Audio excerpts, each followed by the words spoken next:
Hello folks, Abfielder here, welcome to another Minecraft tutorial, and today it's for an updated version of my Minecraft villager selector.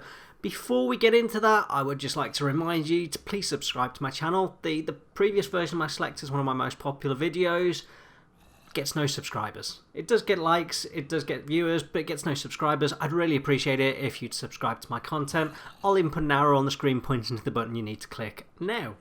Okay, with that business out of the way, if you do just want to jump into the tutorial, don't want to hear me talk about the design, why I've did it, the changes from the previous version, then the timestamp will be in the description. If I forget, just let me know, I have done that before. If you are still with me, then let's talk about what this is. This is what I call a villager selector. Now let's assume you have a trading hall. It's not that easy sometimes in some of the trading hall designs to dispose of a villager, so sometimes you want to unlock their trades, see what they've got, and if the trades aren't what you want, you then want to get rid of them. It's a little bit of a pain. The idea of this is that it just simplifies that process. You bring your villager in from your trading hall, send him to your zombie if you need to get the discount, make it a bit cheaper to unlock the trades, and then you can either send him off to your trading hall if you like his trades, or you can dispose of him, send the minecart back around to your breeder if you do not. Right then, and how have I been able to simplify this design? Well, it comes down to essentially Mojang fixed a bug. And in previous versions of Minecraft prior to 1.16.2, so 1.16.1 and below, if you tried to convert a villager that was in a minecart into a zombie villager, when he converted, he would pop out of that minecart. So in my previous design, what I did actually was bring the villager in, use a cactus, and then send him into a water stream to do all the conversion and that, so I didn't have to deal with that problem. Well, in 1.16.2, Mojang fixed that bug, and it means I can now send in the villager in a minecart, get him converted, unlock his trades, can do it all while he's in the minecart, makes that a much easier process, and this is why the build is so much simpler. Right then, let me show you how this thing works, and then we'll get into the process of building it. Okay then, so as you can see, we've got the levers here that allow us to control the directions of the track. So we can bring the villager in from our breeder, we can send him to the zombie, or we can send him to the villager workstation, depending on what we want to do. We have the zombie there, so we can convert him. Once we're converted, we hit that button, and it'll send him round. He'll pick up his trade, we can hit the button again, and then we've got the second lever on the left, so we can either send him back to the zombie if we want to, for some reason, lower his prices even more, or we can flick the lever and send him off to our trading hall or for disposal. Apparently, disposal. Let's grab a new sign. We can send him off to the villager trading hall or for disposal. And things I should have looked at before I started recording.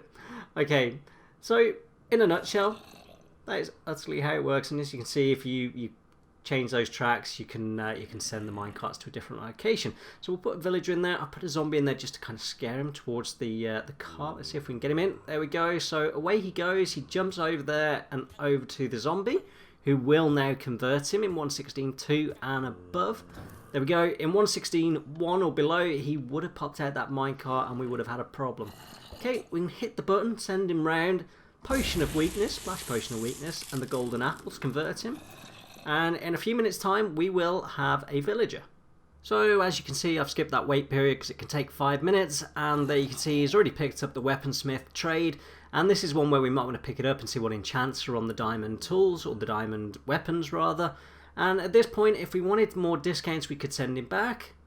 So if I hit that button now, it's a little bit fiddly to hit that button, that's probably the worst thing of this build. We can send him back round. I won't convert him again. However, if I want to keep him or dispose of him, I just flick that track lever and away he goes. It is that simple. And the one thing I haven't covered off here is you're probably going to have two locations, so disposal or trading hall. So you might want to put another lever to the right of the one I've got there, that you could then run a redstone line in and control whether you send him off to disposal or to the trading hall. But I'll leave that up to you fine folks. Okay, let's get into building this then.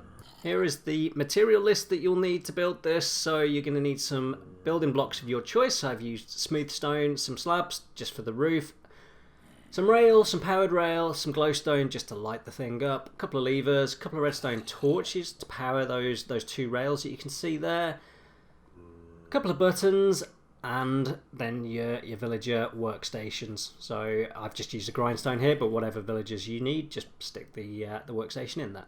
You will need a 5x7 area in which to build this contraption, and I'm hovering over that now so you can go ahead and count that out if need be.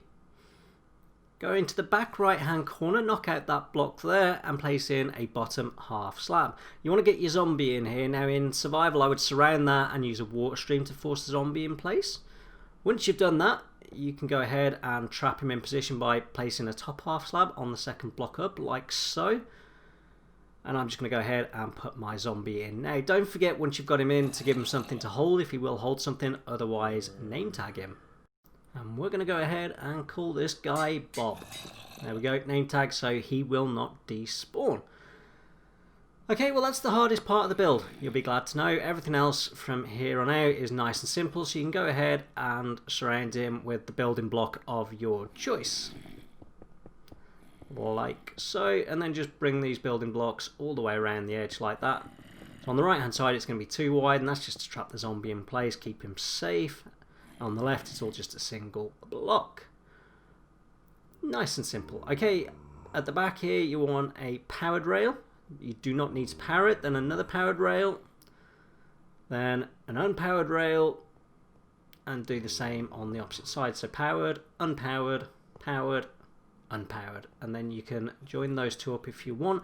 We need to power the two bits closest to the entrance, so I'm going to use a redstone torch. So I've dug down 2 blocks, and then underneath I placed a redstone torch like so, and you can go ahead and block that up now. Take your levers, place one on each side on the second block. That's used to change the direction of those unpowered rails. You can go ahead and join that all up, and this is your input and that's your output. Okay, on the right, as you can see now, if I flick that lever, it changes the direction of the rail. And on the left, same thing again. There we go. Told you this was nice and simple. Okay, grab your buttons. I would recommend stone buttons, gives you a slightly longer signal. Place one above each of those, and those are used to power those unpowered rails to move the villager. You can go ahead and put in your workstation if you want. You don't need to do this at this point, and you can change this workstation at any point if you wish.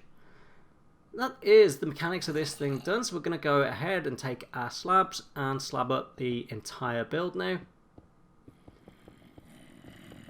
There we go.